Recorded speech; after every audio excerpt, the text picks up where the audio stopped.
Hello, beautiful soul. Thank you so much for joining me here today. I am Nilu of Spirit of Lotus, and today I'm talking about a really exciting topic, the Akashic Records. So I'm going to be talking about the foundations of what the Akashic Records are, as well as a higher perspective. Really excited to share this with you. So thank you for watching. So I'm going to go ahead and share my screen with you to give you some visuals to go along with my explanation of this topic. There we go. All right. So you may have heard of a mystical database or perhaps a mysterious library referred to as the Akashic Records.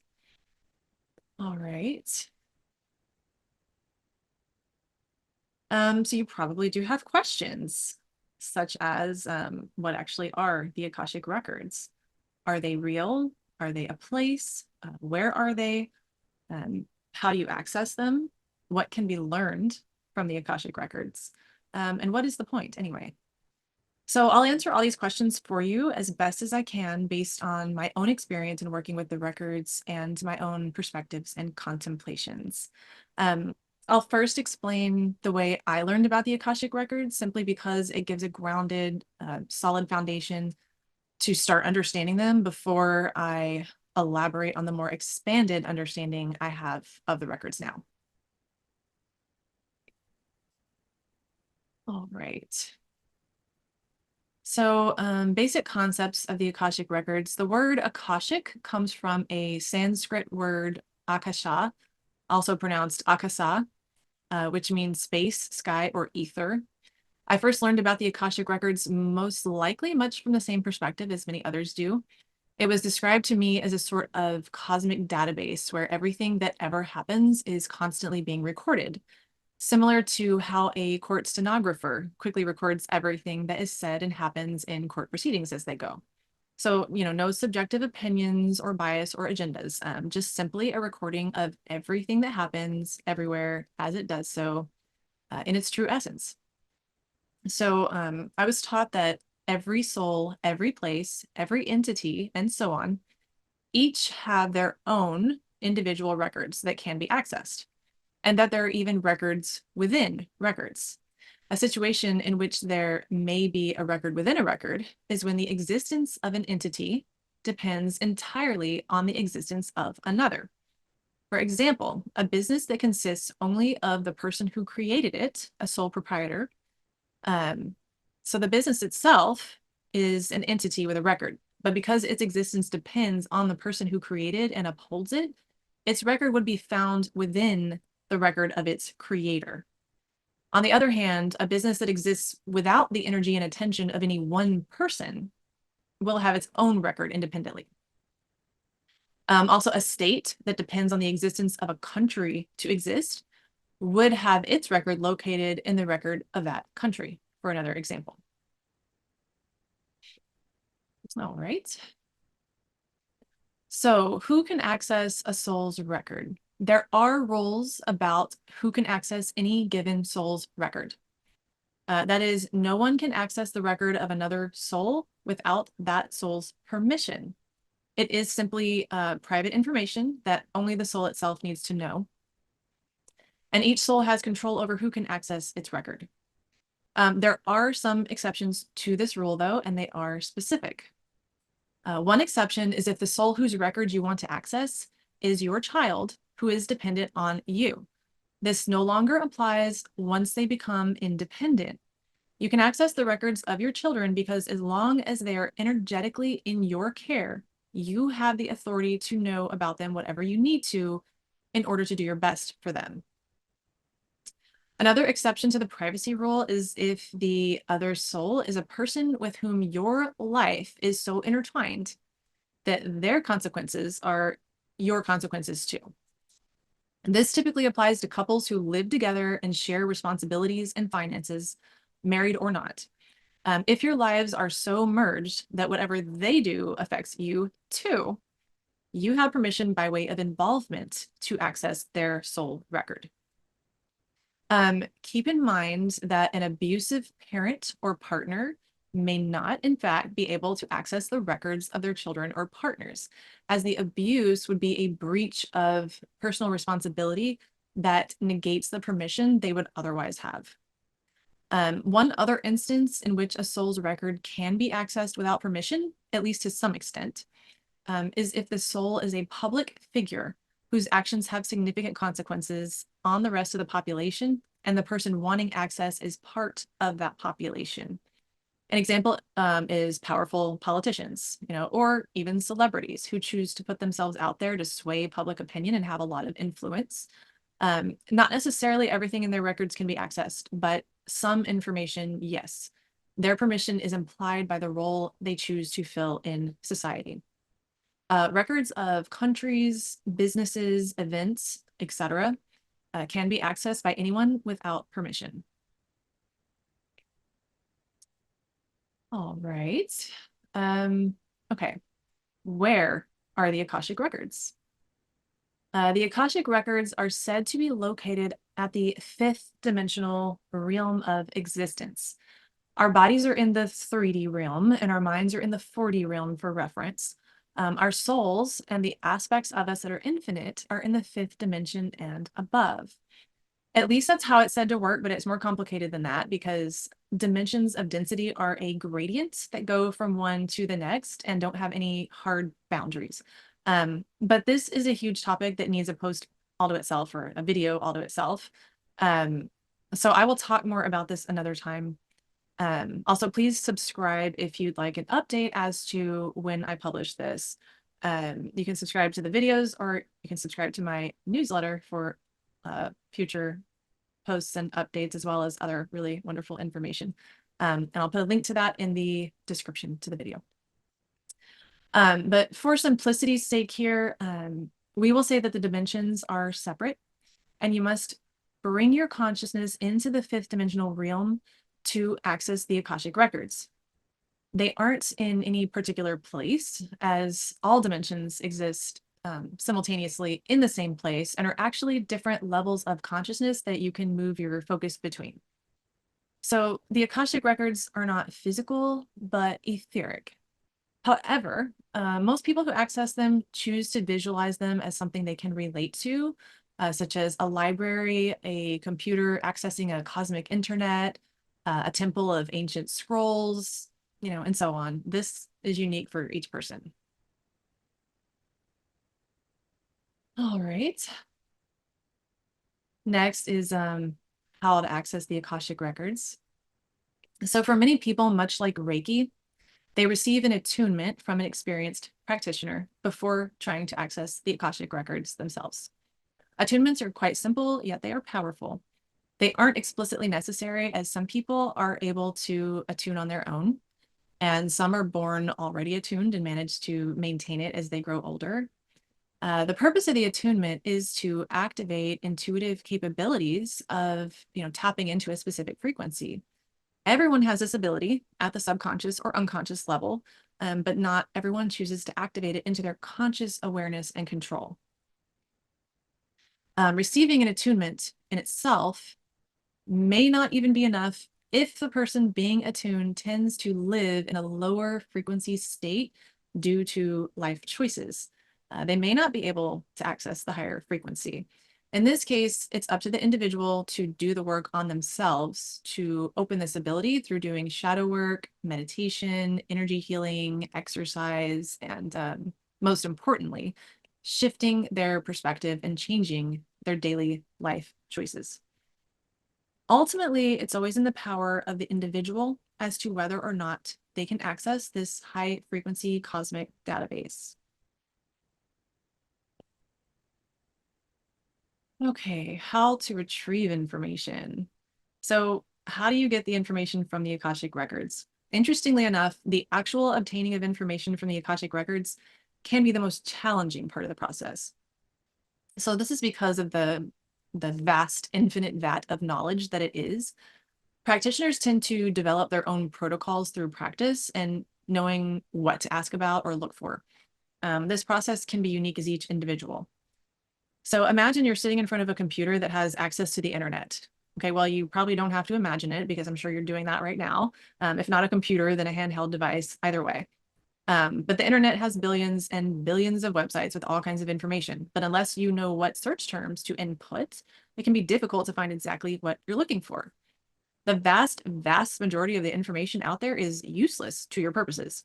So you must know how to pluck out specifically what is useful. This is the same with the Akashic Records.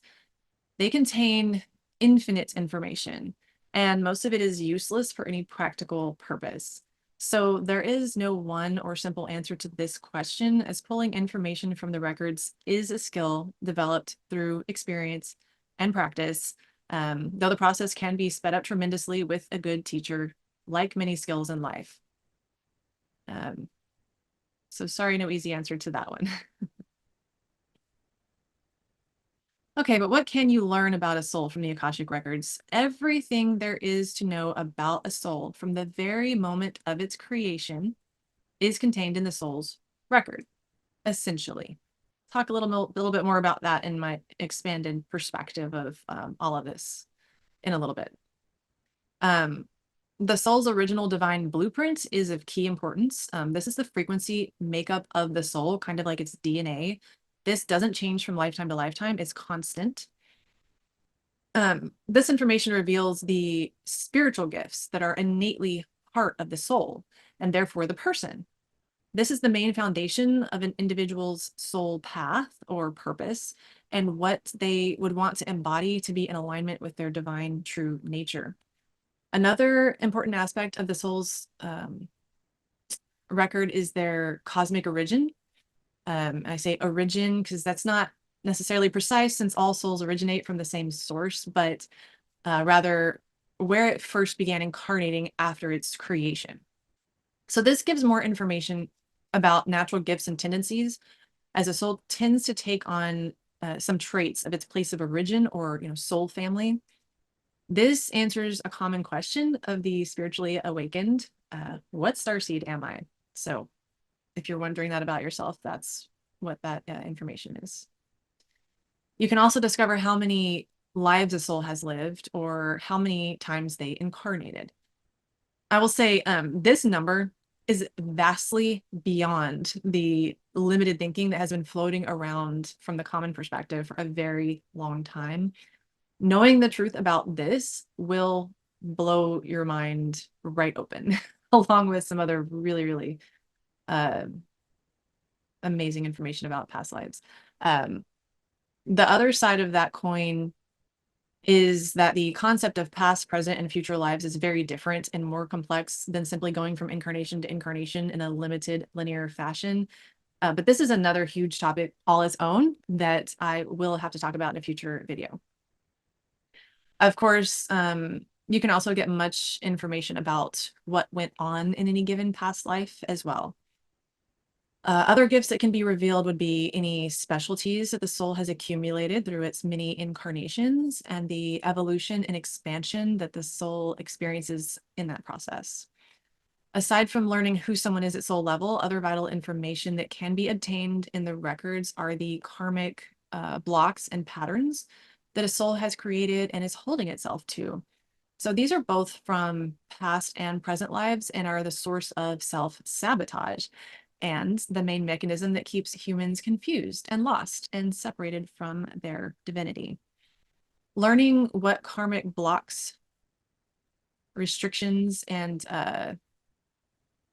patterns that a soul is upholding is vital, because bringing that into one's consciousness is how it can be processed and released. So the individual will be free to shift into alignment with their divine soul frequency. These karmic patterns are not inflicted on anyone from any higher power or universal law, but merely by the individual themselves. The whole topic of karma and what it is and isn't is something that I will be discussing in a future video as well, because it's a concept that is rife with limiting misinformation that does need to be clarified. There's so much more that can be learned beyond this, but I can't ever fit it all into any, post or video or even a novel, as the records and all that they are is endless, literally everything. And it is infinite, as everything is infinite. Dimensions, timelines, universes, everything that is, ever has been, and ever will be, all exists simultaneously, infinitely, and endlessly. Um, and this brings me to the more expanded perspective that I have of the Akashic Records now. My perspectives come from my experience in working with the records, combined with my experience in many other esoteric modalities and practices, such as various forms of energy healing, meditation, and the evolution and expansion of my own intuitive abilities through the time that I spend with my awareness in 5D and even 6D realms of consciousness. My observations, studies, and contemplations in many, many different spiritual, philosophical, and psychological topics and concepts. All right. So, as I hinted at a bit earlier, the Akashic Records are more than just a database of information contained in neatly organized ethereal files. Or maybe what I mean is the Akashic Records are a limited version of the absolute of what is, or perhaps both. What we call the Akashic Records is a somewhat boxed up concept of one aspect of what I like to refer to as the cosmic field of infinite potential, or cosmic field of infinite consciousness, even. Consciousness is the creator's substance of all that exists. Okay, that's worth repeating one more time. Consciousness is the creator's substance of all that exists. To be succinct, I'll simply refer to it as the cosmic field. So this cosmic field is everywhere, it's in everything, and it is everything that ever existed, does exist, or will exist, being formed into whatever the infinite streams of consciousness of existence wish it to be. It doesn't simply contain information. It is the information.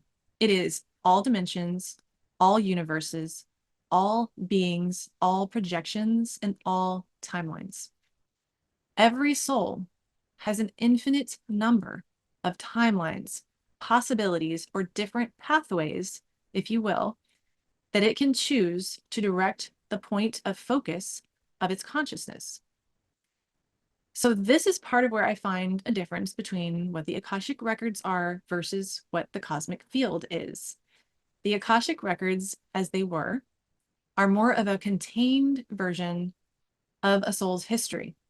So rather than including the information about all timelines and possibilities and realities, the Akashic Records focus only on the pathway that the soul took as its path of focus of consciousness from the perspective of the current point of consciousness that it is in right now.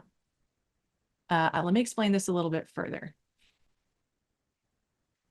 Okay, in other words, the current perspective of your soul, you, is the existential reality you are in right now. The information about past lives and anything else pulled from the Akashic Records from your current perspective will only be relative to the path that your consciousness took to get you to this specific moment and level of awareness. You can only see what you can understand from your current perspective of awareness and that which is relevant to the current timeline you are on. Everything else is excluded unless and until your consciousness perspective shifts enough for other information to become relevant. And that's okay, because for the purpose of sorting out your current life path, this is practical. You don't need other information until you shift or collapse timelines through new conscious choices. And just a side note that timelines are another complex topic that I will talk about separately in the very near future. And also, if you're watching this video at a later time and I've already made some of these other topics, they'll be linked to in the video description.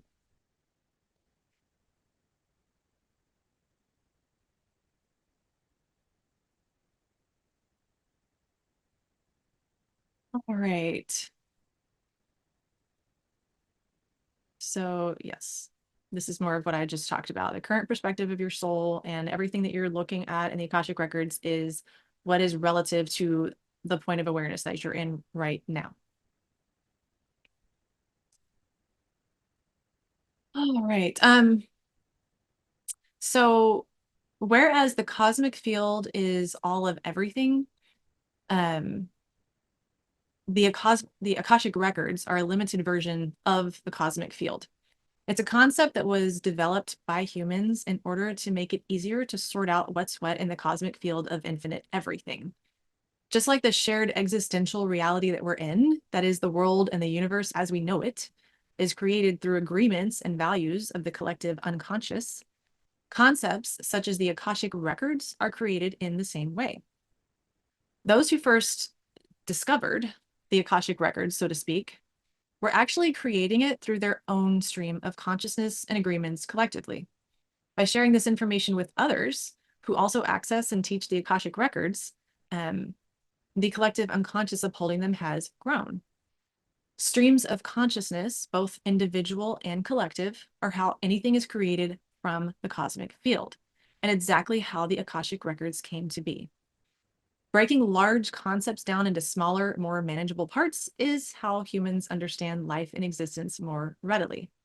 Now, just like we each live in our own individual existential reality within the collective one, the experience of each individual in the Akashic Records will be a bit different than how it is for the next person, as we all perceive our experience and or we all perceive and experience our realities differently, depending on our level of awareness and how our soul relates to the rest of existence.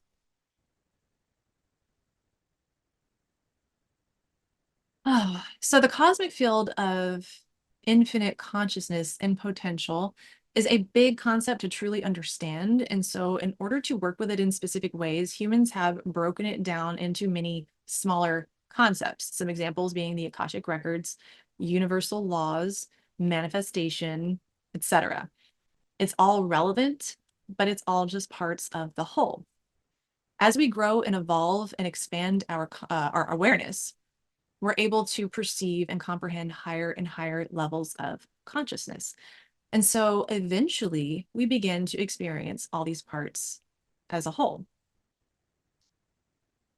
This cosmic field is the high frequency creator substance from which all is formed through streams of consciousness. It's the medium through which we create the beautiful art of existence. Our existential realities within existential realities, and is the field through which any information about any of those realities is accessed. It is true that any given soul's journey can only be accessed by that soul itself or by someone who has their permission, except in the specific situations that I explained previously, where permission is automatically granted due to certain circumstances. Outside of that, it's private and each soul has control over who can access the records or not. A soul's divine blueprint and journey, they are personal and sacred, at least from this lower density level of consciousness. Being that in higher densities, there is less and less separation between one soul and the next, and things change. But that's a conversation for another time. Oh, so I have an important distinction for star seeds. One thing I want to note that I discovered when doing soul readings is that inquiring about a soul's group of origination doesn't always bear the actual origin of where the soul first incarnated. So rather, it's often the current soul group that the soul identifies with, their soul family. And it is the information that the higher self considers most relevant for the person to become aware of at that time. Being that whatever cosmic group the soul currently relates to is what starseed they are. And it's often more important to know than where they very first started, though as the soul expands in this lifetime, that information may become relevant and it will be revealed. It's important to note that no soul specifically belongs to any one cosmic race or part of the universe, but they do develop preferences for how they like to incarnate, where, and even what gender. And of course, this can change over time, just depending on the soul's journey and expansion and choices. Though they can incarnate anywhere and as anything they like, depending on what the desired experience is.